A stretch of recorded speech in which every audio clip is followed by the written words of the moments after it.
So ayun na nga mga katuka. Magandang umaga sa inyong lahat. So bali dito kami ni Padeng Ruben na destino sa sa Malbar, Project 4. Ang ginagawa namin ay isang... So ang ginagawa namin is magpapalit kami lahat ng pin light tsaka switch outlet. Ng gasira. So ito yung site na papalitan namin mga katuka. Simula ground floor hanggang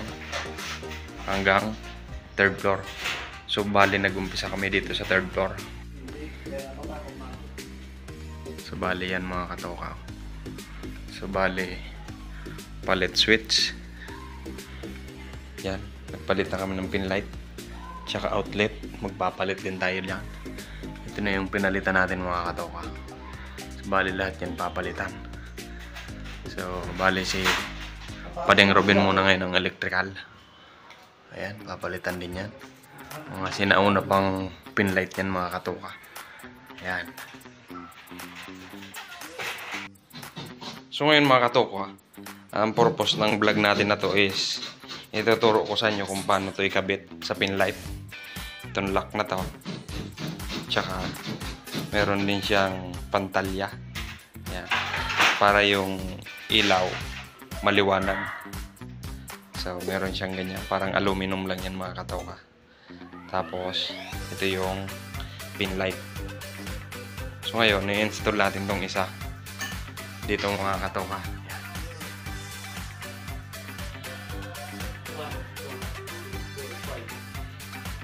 So bali ang purpose ng butas na to mga katoka, yan. Ang purpose ng butas na dalawa na yan is kung 1/2 yung ceiling natin, ilalagay natin yung lock dito sa mas mababa. Tapos kung 3/4 naman yung ceiling natin, yung kapal ng kisame, yung lock ilalagay natin dito sa pangalawa, yung mas mataas-taas mga katoka. So bali, so ngayon mga katoka, ito yung pin light natin, di ba? Tapos ngayon pag magkakabit tayo ng pin light sa kisame, kailangan ihuli natin itong ikakabit. Ito yung lock nya. So paano ito ikakabit? Ganito lang yan mga katoka. So bali halimbawa 1/2 yung ating kisame, susok-sok lang natin. So bali yung pinakamaiksi mga katoka sa baba yan, tapos sa taas itong mahaba. So pipit-pitin lang natin ng kamay mga katoka. Yan, pipit-pitin. So ganun lang. Yan. Papasok natin dyan. Yan.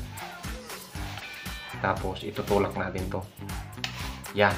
Yan magiging itsura niyan mga katoka. So bali, susok-sokin natin yan. Isusok-sok natin to pag nasa kisame na to mga katoka. Sasampulan ko kayo mamaya. Let's get around. So ngayon mga katoka, bali tatlo yan. Yan. Tatlong wire yan. Tapos ito yung pinaka-ground niya.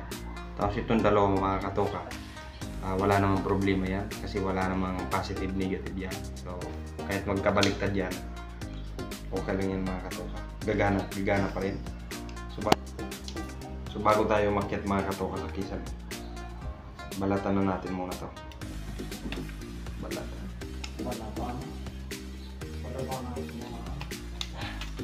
So ngayon, kailangan pag nag-install tayo nitong pin light, kailangan meron tayong pliers tsaka electrical tape.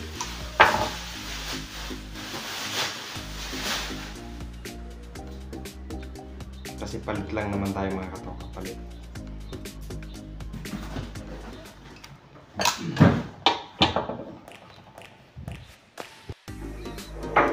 Bali yan yung palitan natin mga katoka.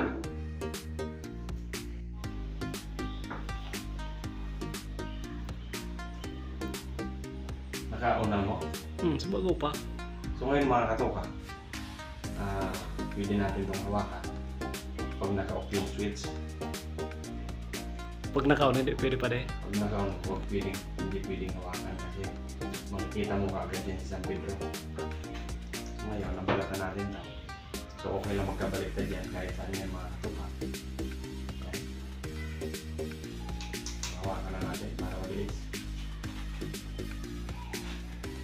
Kailangan mga katoka, kung nag-install kayo nito, kailangan nakasapatos kayo.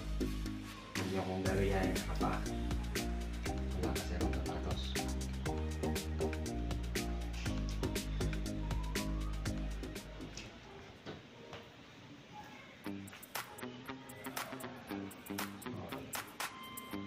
Electrician.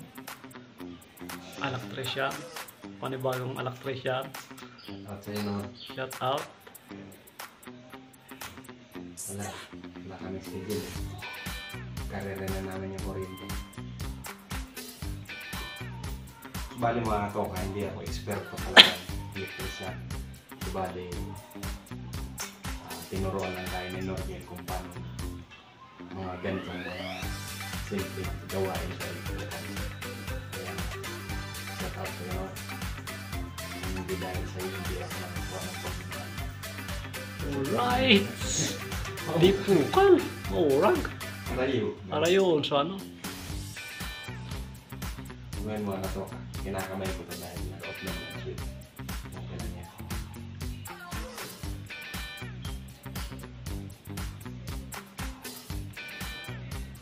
Body sa nene mo. Sarap mo na. Pang ID. ID.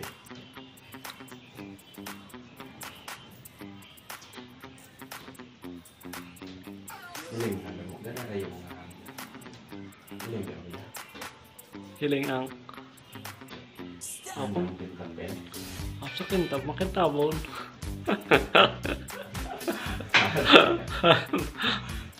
Dahil yung arane yun. Dukoto.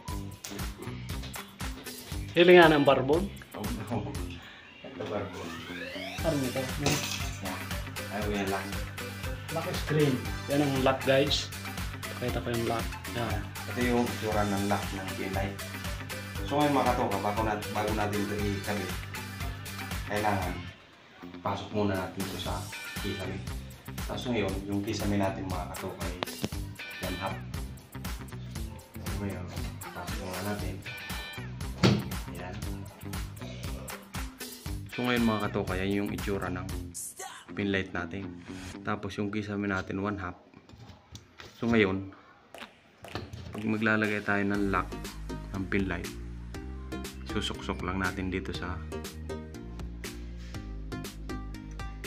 pangalawa ay sa pinakamababa. Yan. Yun. So ngayon mga katoka, bali tatlong lock yan. Ano ito? Okay. Tatlong lock yan. Tutulak lang natin. Yan. Tapos dito. Yan. So guys, lagay na guys. Tapos ngayon, ikakabit na natin itong bugilya. Bugilya ba? Pantalya. Lanog. Kung sa Bicol. Lanog. Kan ano. Ayan mga katoka. Yan, may lanog na siya. Kumbaga, dahil na siya magsasangaw. Magsasangaw! Tapos ngayon, ilalagyan natin yung ilaw. Kuha mo akong ilaw. Yan guys, okay na, makintab na. Ano to, first coating ba to mo? Makintab ba? Ha? Makintab. First coating pa lang yan guys, kaya makintab na guys. Yan ha. Ayan mga katoka. Ilalagay na natin yung ilaw.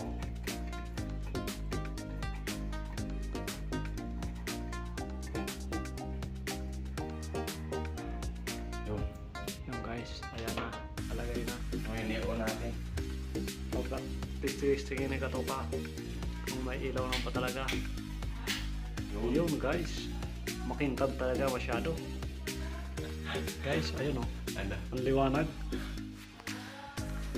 So ngayon mga katoka, okay na. Yan, maliwanag na siya. So, yan, ikakabit na naman ang lahat. So, ayun lamang mga katoka. Thank you for watching. Please like, share, and subscribe to my channel. Shout out kay Pade. Thank you sa paghawak ng video. Peace out. Yo!